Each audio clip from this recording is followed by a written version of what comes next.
Di dalam hidup ini kita berjuang bersama, meraih impian dan memasuki dunia baru. Walau terkadang ada cobaan berat, namun kita takkan pernah. Selamat pagi Ibu. Selamat pagi Bu Ita. Apa kabar hari ini Bu Ci? Alhamdulillah sehat. Terima kasih Bu Ci. Pagi ini masuk kehadiran saya di sini Ibu. Mau menanyakan beberapa hal seperti Ibu. Apa saya diizinkan? Oke baik Ibu. Interview kali ini berkaitan dengan pengambilan keputusan tentang basis nilai-nilai kebajikan sebagai pemimpin Ibu. Apakah boleh bisa berkelibatkan berbahas? Boleh silakan. Hal pertama yang mau saya sampaikan berkenaan dengan selama ini bagaimana Ibu dapat mengidentifikasi kasus-kasus yang merupakan dilema etika atau ujukan moral Ibu. Terima kasih sebelumnya Bu Ita.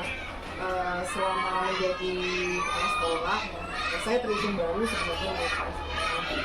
Jadi dari pemahaman yang saya dapatkan tentang pengambilan keputusan, banyak sekali kasus-kasus di sekolah ini yang masuk ke dalam kategori sebenarnya belum tepat.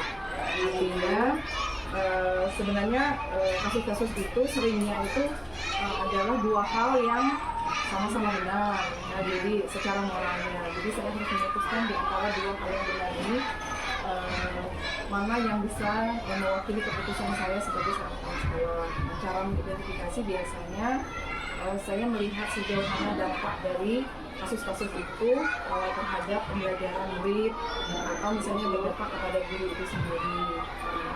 Kemudian yang kedua, saya juga melihat dari segi misalnya apakah keputusan dari kasus-kasus itu bisa membantu guru itu, misalnya itu membuat beliau merasa nyaman gitu dengan keputusan yang saya buat.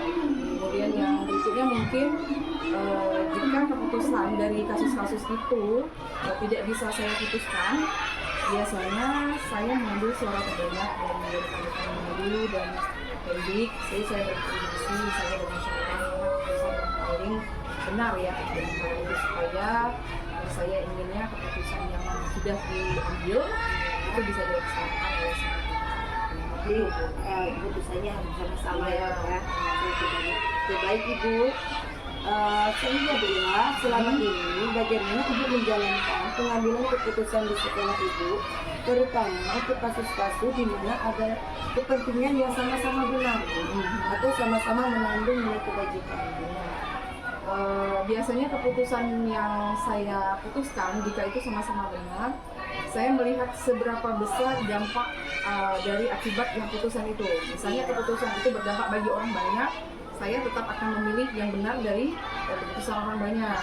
Tapi kalau misalnya ada juga di sisi lain, misalnya suatu keputusan itu diberikan kepada misalnya ya guru, kemudian saya memikirkan dampak dari guru itu, misalnya secara keberlanjutan, jangka pendek, jangka panjangnya. Itu saya harus memikirkan jangka panjang. Karena misalnya untuk guru-guru muda itu saya mikir mereka masih punya waktu dalam proses, jadi kadang-kadang saya berbasis rasa kasihan juga, kemudian memikir jangka panjang seperti itu, dampaknya bisa jangan sampai membuat mereka down ya atas keputusan langkah-langkah atau prosedur seperti apa yang bisa Ibu lakukan selama kalau langkah-langkah dalam pengambilan keputusan, biasanya saya tadi itu pertama yang paling penting itu adalah mengacu pada nilai-nilai kebajikan yang saya yakini. Misalnya selama itu keputusan tidak melanggar aturan, tata tertib atau apa, itu saya pasti akan mendukung keputusan itu. Kemudian yang kedua, biasanya langkah yang saya ambil adalah yaitu tadi mengidentifikasi antara benar dan benar. Misalnya kalau di etika, saya melihat sejauh mana dampak dari keputusan itu, pengaruhnya terhadap siapa. Jika untuk ancaman banyak, saya tetap akan juga. Kemudian langkah berikutnya biasanya saya mengumpulkan fakta. Misalnya ada kasus ya, saya tidak memutuskan sendiri, saya pelajari dulu seperti apa fakta yang terjadi supaya keputusan yang diambil itu bukan berdasarkan asumsi saya pribadi. meneliti lebih banyak kepada memang fakta dan data dari kasus tersebut. Ada lagi langkah berikutnya adalah berkoordinasi dengan rekan-rekan guru yang lain. Misalnya ketika data sudah dikumpulkan, fakta saya masih bingung nih memutuskan. Jadi saya mengambil juga inisiatif dari guru-guru. Apakah keputusan yang saya ambil itu misalnya membuat mereka setuju, misalnya apakah merasa nyaman dengan keputusan itu. Dan yang paling penting terakhir adalah keputusan itu biasanya jika dampak dari keputusan itu ternyata hasilnya tidak sesuai dengan harapan, biasanya saya juga mengkaji ulang keputusan itu, tapi tidak langsung. Jadi saya memberi jeda, kemudian saya lihat refleksikan hasilnya ternyata tidak terlalu signifikan bermanfaat, jadi perlu diperbaiki kembali. Ini Bu ya, hal apa saja yang selama ini Ibu anggap efektif dalam pengambilan keputusan pada kasus-kasus dilema etika? Kalau yang paling efektif selama ini berdasarkan pengalaman, saya paling standar terendah itu adalah mengacu pada nilai-nilai pendidikan ya. Selama itu tidak melanggar hukum, artinya itu adalah keputusan yang baik. Kemudian yang paling efektif juga jika guru-guru atau semua warga belajar lah, sewarga sekolah lah, termasuk siswa atau murid itu merasakan rasa nyaman terhadap keputusan yang buat, berarti itu sudah efektif menurut saya. Kemudian yang terakhir mungkin keputusan itu efektif jika bisa dilaksanakan ke semua pihak, jadi tidak ada yang merasa kecewa atau dirugikan atas keputusan yang dibuat. Iya Bu ya. Oke, hal apa saja selama ini menjadi tantangan Bu dalam pengambilan keputusan pada kasus-kasus dilema etika? Kalau tantangan pasti ada. Setiap keputusan itu biasanya kalau sekolah memutuskan sesuatu, kadang-kadang tidak semua pihak bisa menerima, pasti ada pro dan kontra. Jadi selama ini ya, tantangan terbesar saya mungkin adalah ketika keputusan itu diambil, sudah itu dia pro dan kontra, ternyata hasilnya juga tidak sesuai harapan. Biasanya kalau seperti itu, saya tidak langsung mengubah keputusan, tapi saya memberi jeda dulu, biarlah keputusan itu dilaksanakan dulu dalam waktu tertentu. Saya berikan waktu. Nah, ketika dalam waktu itu saya akan merefleksikan kembali. Saya melihat, analisis, mengidentifikasi apakah hasilnya sesuai harapan. Kalau tidak, nah setelah beberapa waktu itu saya kaji kembali, saya revisi kembali. Biasanya saya melibatkan guru, tendik dan semua ya pihak yang terlibat, orang tua atau murid, seperti apa sebenarnya keputusan yang baik gitu. Jika memang ada opsi-opsi lain, misalnya ya ternyata dari koordinasi dengan berbagai pihak itu ada opsi-opsi lain di luar rencana dan itu sepertinya baik untuk keputusan itu, saya rasa saya harus bersikap terbuka. Ini saya diposisikan pada keadaan pengen cepat mengambil keputusan, itu tantangan buat saya. Misalnya nih, ada satu kondisi atau situasi tertentu, saya harus cepat mengambil keputusan itu. Sementara sebenarnya harus diputuskan bersama-sama. Jadi saya harus gercep nih. Jadi kalau seperti itu biasanya memang saya hanya mengambil sampel-sampel guru tertentu ya, yang saya merasa mereka paham apa yang saya inginkan. Nah, saya berkoordinasi dengan perwakilan itu untuk mengambil langkah cepat dari keputusan yang saya ambil. Gitu ya, terima kasih Bu ya. Berikutnya Bu, apakah Ibu memiliki sebuah tata cara atau jadwal tertentu dalam sebuah penyelesaian kasus dilema etika, apakah Ibu langsung menyelesaikannya di tempat atau memiliki jadwal untuk menyelesaikannya? Bentuk atau prosedurnya seperti apa? Kalau secara jadwal yang sistematis, saya tidak punya. Misalnya ada permasalahan tertentu, paling saya hanya ketika menemukan kasus-kasus tertentu, saya menulis ya, biasanya saya tulis. Nah, dari identifikasi beberapa kasus, saya akan melihat mana yang paling urgent. Jadi tidak perlu waktu khusus atau tidak perlu penanganan khusus jangka waktu yang lama. Biasanya kasus-kasus yang urgent dari pemilihan kasus-kasus yang sudah saya tulis itu, saya melihat mana yang paling penting dan paling berdampak, itu langsung saya eksekusi. Nah, kalau saat seperti itu, saya memang banyak mengambil keputusan sendiri jika itu memang saya rasa bisa diputuskan sendiri oleh sekolah. Tapi ada hal-hal tertentu, keputusan itu harus diputuskan bersama-sama. Misalnya menyangkut kepentingan orang banyak, kepentingan murid terutama, karena saya kan nggak pegang kelas nih, jadi otomatis yang tahu adalah guru. Jadi saya banyak berkoordinasi dengan guru. Nah biasanya itu yang perlu waktu yang agak lama. Jadi ada waktu tertentu. Tapi kalau misalnya terjadwal, sistematis itu sepertinya sampai saat ini saya masih belum punya jadwal khusus. Kalau prosedur yang saya pilih ya hanya berdasarkan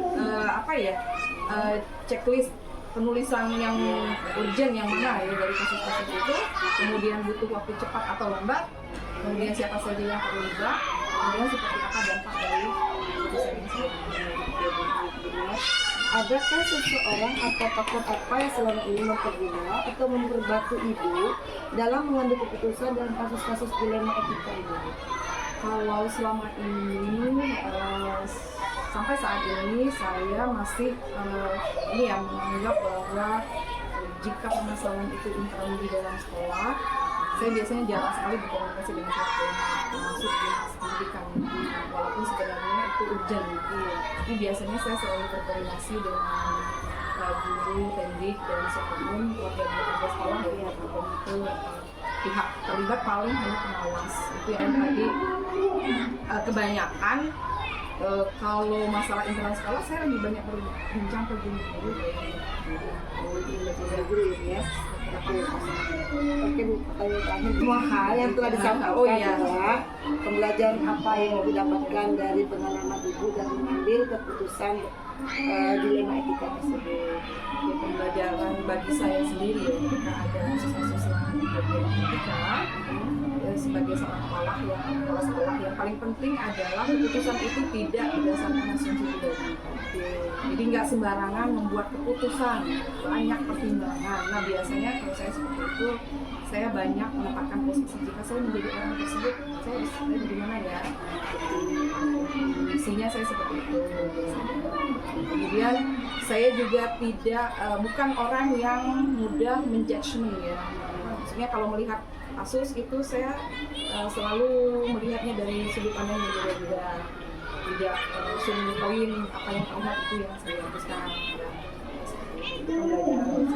Kemudian saya pengennya juga keputusan yang diputuskan setelah dirembuk bersama-sama itu bisa dilaksanakan oleh semua pihak, itu yang paling penting. Jadi jika keputusan itu kita putuskan bersama, artinya bisa dilaksanakan bersama. Jadi saya usahakan seperti itu. Jadi mestinya pembelajaran buat saya keputusan yang kita ambil ya memang untuk bersama-sama membuat rasa nyaman, kemudian ada pihak yang merasa dirugikan, jadi tidak berdasarkan asumsi, tidak berdasarkan egoisme saya sebagai kepala sekolah. Jadi itu mungkin pembelajaran buat saya supaya saya menjadi kepala sekolah yang lebih bijak untuk keputusan lebih bijak gitu ya. Terima kasih Bu waktunya, sama informasi yang Ibu sampaikan ini sangat berharga bagi saya dalam menilai sejak ternyata dalam mengambil sebuah keputusan itu langkah yang dilakukan itu banyak sekali. Terima kasih waktunya Bu ya. Kalau ada salah kata atau pertanyaan dari saya, selamat pagi Bu. Assalamualaikum. Terima kasih Bu.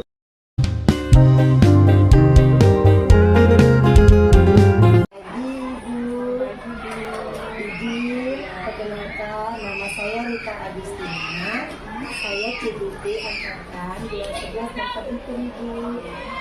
Maksud saya hadir di sini dengan Ibu Ika Buya, selaku Kepala Sekolah SD 9 ya Bu ya. Oke baik.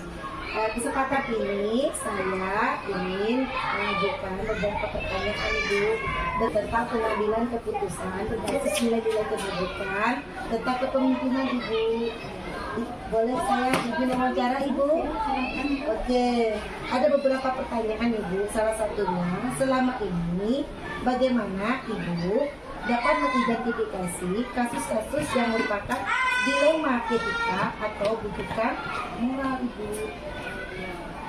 Untuk kasus dilema moral Etika. Saya mengetahui ketika sesuatu itu terjadi dilema moral, jadi ketika ada kasus begitu seperti contoh misalnya tadi ada yang terlambat mungkin bertentangan dengan aturan sekolah, tapi anak tersebut memiliki semangat yang tinggi untuk masuk belajar ke sekolah, itu sudah menjadi pertimbangan bagi kita untuk menentukan kebijakan selanjutnya. Oh begitu.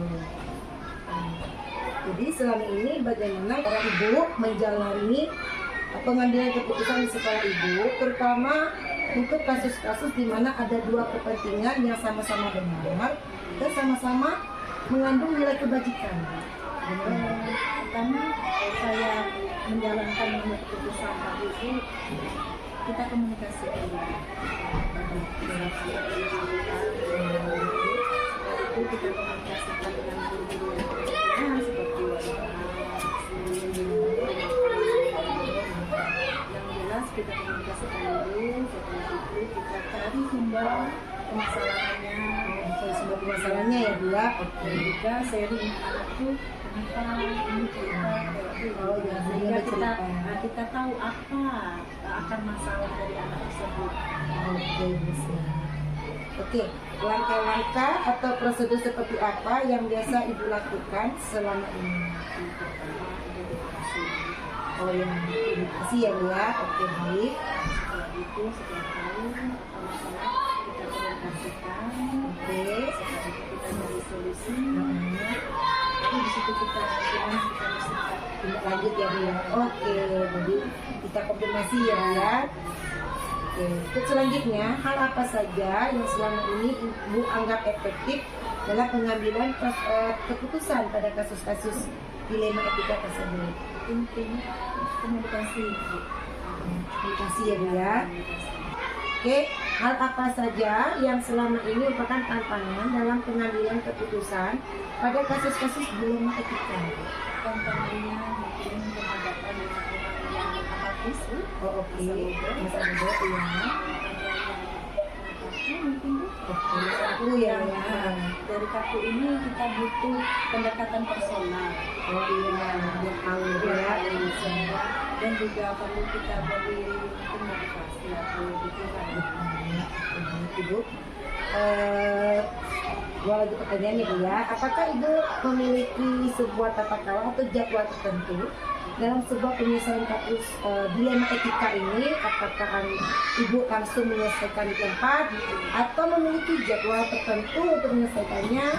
Membentuk atau prosedurnya seperti apa? Jadwal saya tidak ada jadwal yang pasti tentang tetapi saya sadar ketika ada masalah usaha saya untuk cepat menyelesaikan masalah tersebut. Jadi secara jadwal itu tidak ya Bu ya, jadi tergantung permasalahannya intinya Bu ya. Oke baik Ibu, selanjutnya adakah seseorang atau faktor-faktor apa yang selama ini mempermudah atau membantu Ibu dalam mengambil keputusan dalam kasus-kasus dilema etika tersebut? Jelas ada terutama rekan kita dulu. Oke. Kita sambil sharing untuk mencari solusi dari permasalahan itu dulu. Yang kedua mencari seluruh warga sekolah. Nah itu pendidikan, Bisa mendukung ya Bu ya. Oke baik Ibu. Terakhir Bu ya dari saya, dari semua hal yang disampaikan tadi, pembelajaran apa yang Ibu dapat atau Ibu petik dari pengalaman Ibu tersebut dalam mengambil keputusan dilema etika ini? pertama tentu jelas kembali lagi di mana sinergi kita sekolah dan seluruh guru sehingga membangun komunikasi yang kondusif. Oh ya kondusif ya, bagaimana sekolah itu kondusif ya Bu ya, belajarnya tetap terjaga ya Bu ya. Oke baik Ibu, terima kasih Ibu masukannya, saran-sarannya. Terima kasih, mudah-mudahan kalau ada kesalahan dari pertanyaan saya mohon dimaafkan.